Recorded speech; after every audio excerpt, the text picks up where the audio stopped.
Hello everyone, welcome to the very last lecture of Chapter 6. And in this lecture we're going to talk about escape and avoidance behavior. So let's get right on into it. Now both of these behaviors, both escape and avoidance, are based on negative reinforcement. Okay, so remember negative means you're removing something. So escape behavior is defined as performance of a behavior terminates an aversive stimulus. Okay, so you're doing a behavior to get away from an aversive stimulus. So you're trying to remove a negative thing, right? So that's why it's negative reinforcement. Now, avoidance behavior is performance of a behavior that will prevent the averse stimulus from occurring.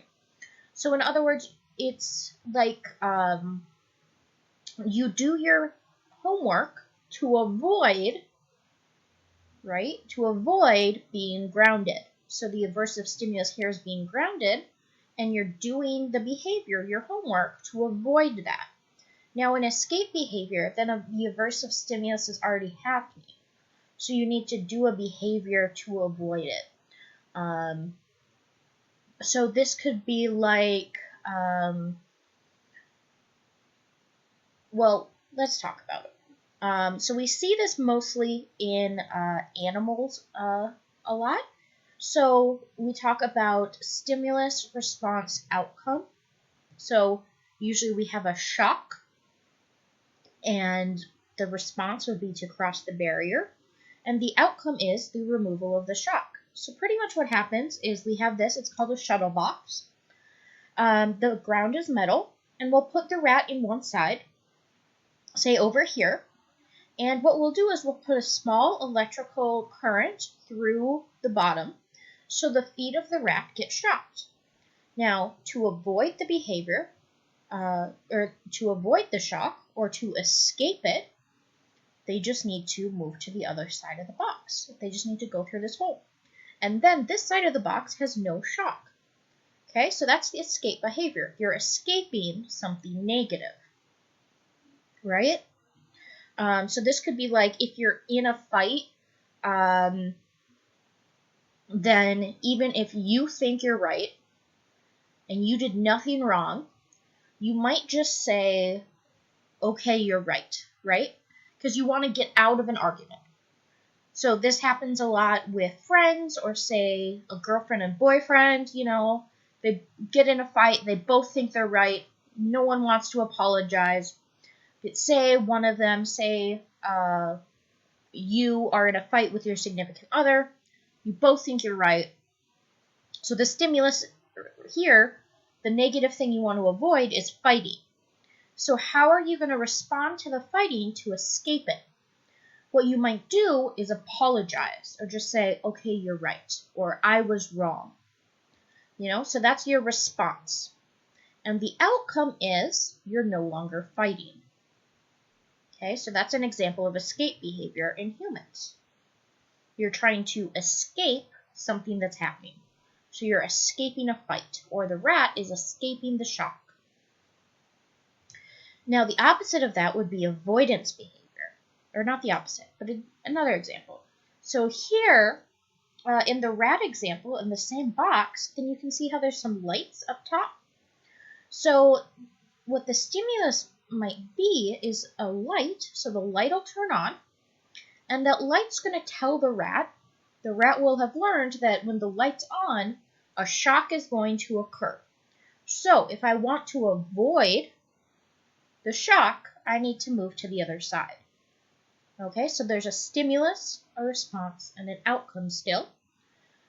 But the stimulus here is kind of a warning. Okay, so avoidance behavior, then the stimulus is a warning. So again, let's say you and your significant other disagree on something. Now, if you want to avoid a fight outright before it even starts, you just want to avoid it, then your response might be to give in right away.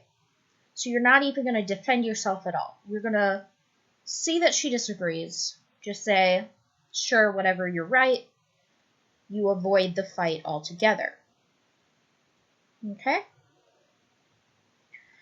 Now, the last thing I want to talk about is what we call the two-process theory. So this is saying that there's two processes involved in learning the avoidance response. So the first one is we use classical conditioning of a fear response to a CS. So remember, a CS is a conditioned stimulus.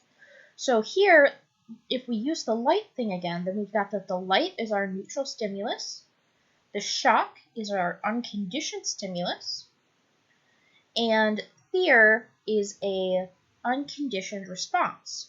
So using classical conditioning, if we do this enough times, then the light is going to become a conditioned stimulus, and when we see the light, we're going to become scared.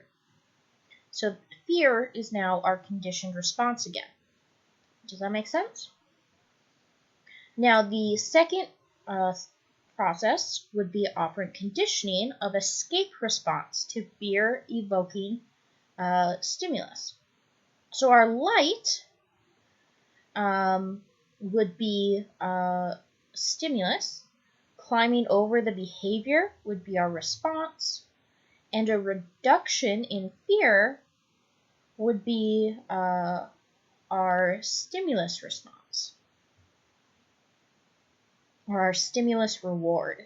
Okay, so we're rewarded from climbing over the barrier to get a reduction in fear. Okay, does that make sense? I hope so. If you have any questions, please let me know. And that is it for Chapter 6.